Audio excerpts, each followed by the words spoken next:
Welcome to Let Me Fix This. Enjoy the video.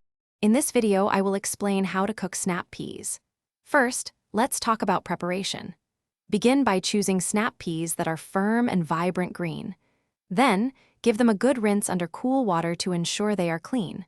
Finally, you'll want to snap off the stem ends and pull any tough strings from the pods. This simple step makes them much more enjoyable to eat, ensuring a tender and delicious experience every time. Now, let's explore some quick and easy cooking methods. For a vibrant crunch, you can sauté snap peas in a hot pan with just 1 tablespoon of your favorite oil for about 2 to 3 minutes.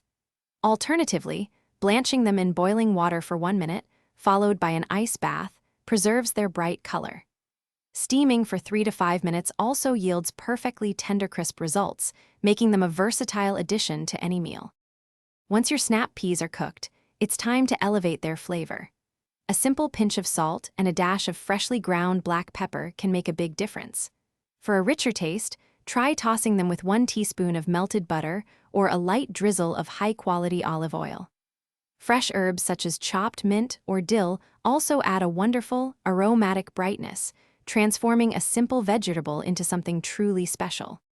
Finally, let's talk about how to enjoy your delicious snap peas. They make an excellent, vibrant side dish, pairing beautifully with grilled chicken, fish, or any main course. You can also add them to your favorite salads for an extra layer of crunch and natural sweetness, or simply enjoy them on their own as a healthy, satisfying snack. However you choose to serve them, snap peas are a delightful and nutritious addition to your diet. Thanks for watching. If you found this helpful, don't forget to like and subscribe.